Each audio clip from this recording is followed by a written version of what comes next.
Welcome back. You're listening to Get Real, and I'm your host, Bob Gallagher. Joined in studio today by Craig Foley, Lair Realty Partners Chief Sustainability Officer. Welcome to the show, Craig. Thanks very much, Bob. Appreciate it. So we asked you to come in and talk a little bit about high performance and green building.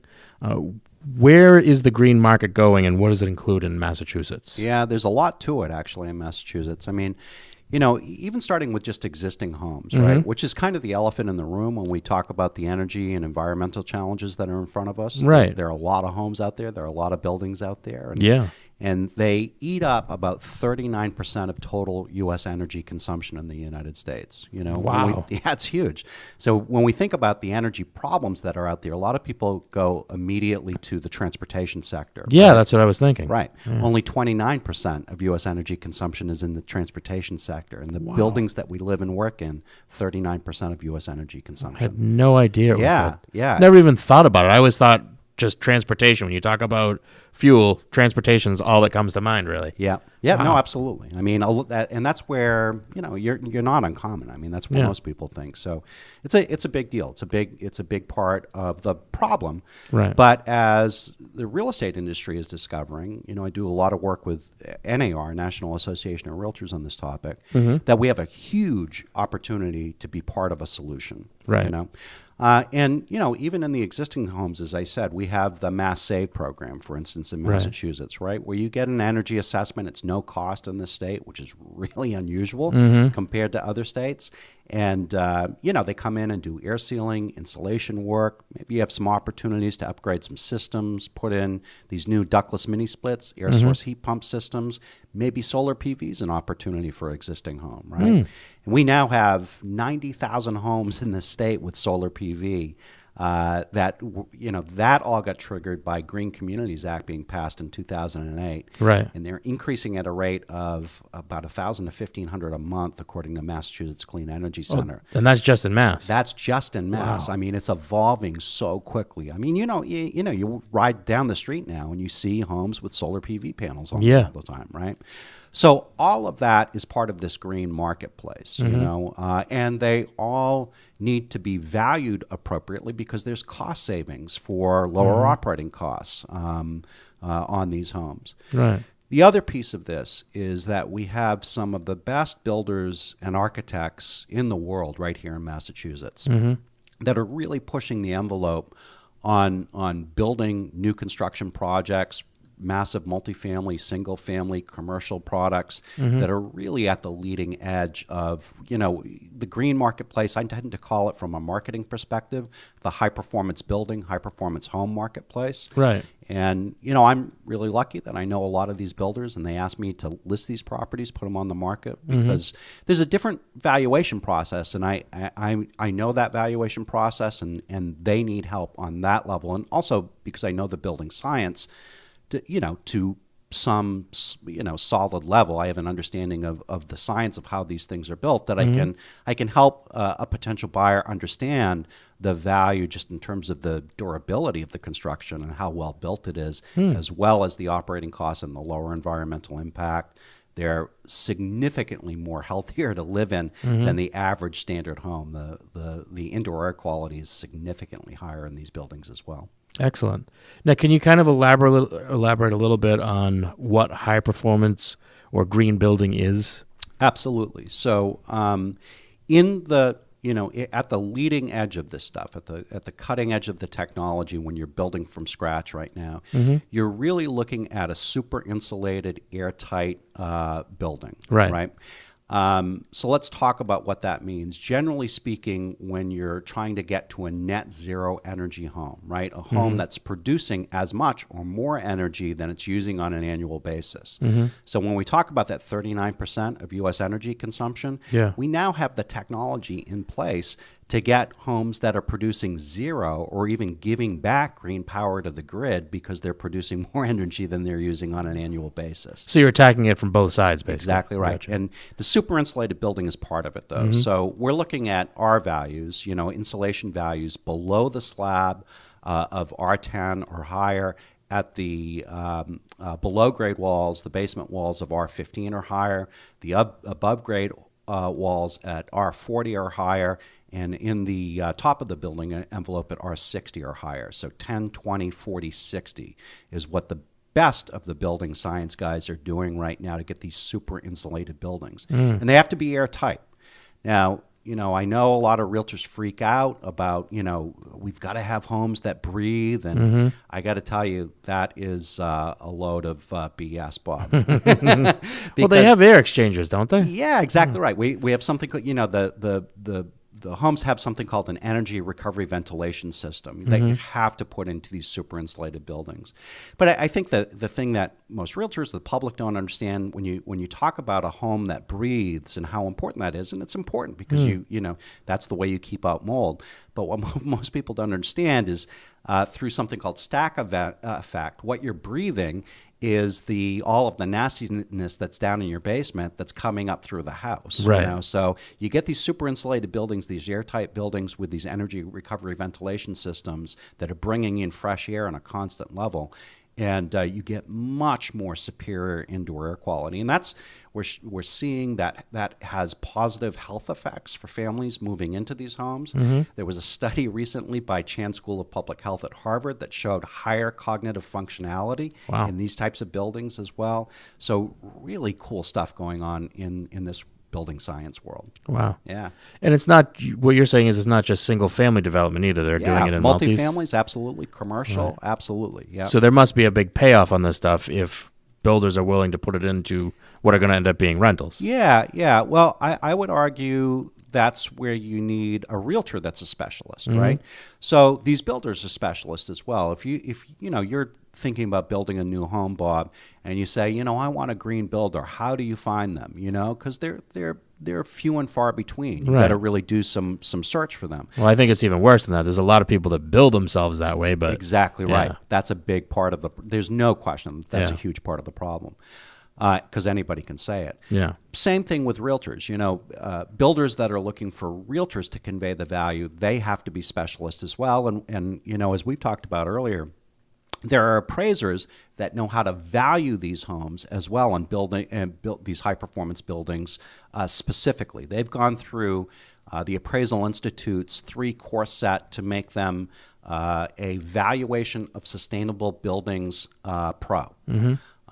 Both residential and commercial. And we have 10 residential appraisers in the state and 5 commercial appraisers in the state that fit into that category.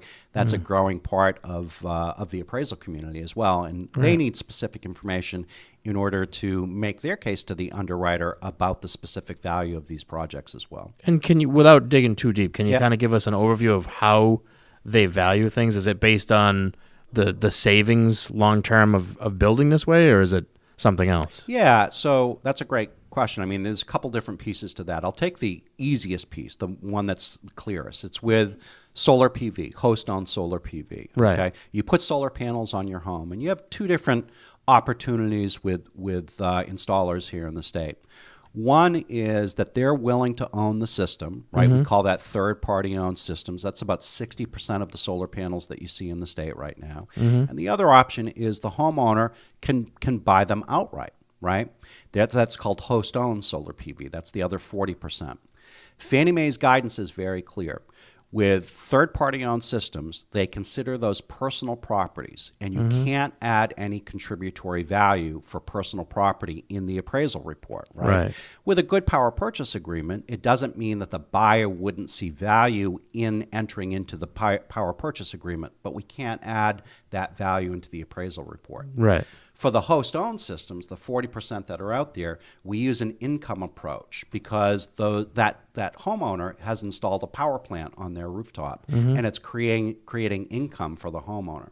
So where this comes in differently for the average residential appraiser and average listing agent and buyer's agent is we're used to thinking about, comps, right, all the time. Comps, right? Yeah. And now with solar PV, what it's allowed us to do is to take an income approach to add on to the comps, right? So let's say that the comps, I show up at a listing and I've pulled a bunch of comps before I go to the listing. and looks like it's worth about $500K. And then I roll up to the property and I see the homeowners put solar PV on their rooftop, and I'm like, oh my God, what do I do now, right? Because they're going to be asking what the value is, right? We have a specific tool for host-owned solar PV that we can use. You can find it at pvvalue.com. It's called the PV Value Tool, that can give a very, very specific number on using an income approach with a discount rate that moves forward, which the appraiser needs, to be able to give a very specific value. Let's say it's $25K. Yeah. So now you're listing it at $529, at $519, maybe at $500. Maybe it depends on what the market is. Right. But you've got something specific in there that can be adding to the appraisal report, and a real way to communicate to the seller what the value is and how it works. So that income approach is really critical. Now, the other piece of this that I would add is, cost savings is a big part of this. There's no question about it. Right. But there are certain certifications, particularly in the greater Boston markets, green certifications like LEED, Leadership in Energy and Environmental Design, that have a certain cachet to them because they're really pushing the envelope about what high-performance building and design is all about. And, we can look at that as a price per square foot premium because it has this third-party certification, this very rigorous third-party certification that we can also add to the appraisal report as well. And how do you, if you're a homeowner that's thinking about doing this, how do you decide between, a host-owned system, which is they buy it, right, or versus a third-party system? How do you decide which way to go? Well, hopefully your installer is taking you through the options that are out there. Obviously with the third party owned, there's no costs in Massachusetts, right? I mean, it's such a lucrative business for the third party owners to be able to own these systems and take the 30% investment tax credit. The old Massachusetts credit, which is something called SREC, Solar Renewable Energy Credits, and those were really valuable in the marketplace. They still are. They last for 10 years. But if you've got the cash or you want to take a second, get a mortgage for one of these and own the system, then you as the homeowner get that 30% investment tax credit and the Massachusetts credits that are out there as well. So the payback on these systems is, oftentimes 5, 6, 7 years because the price of solar has dropped so much over the last 10 years as well. Wow. So it's kind of a no-brainer.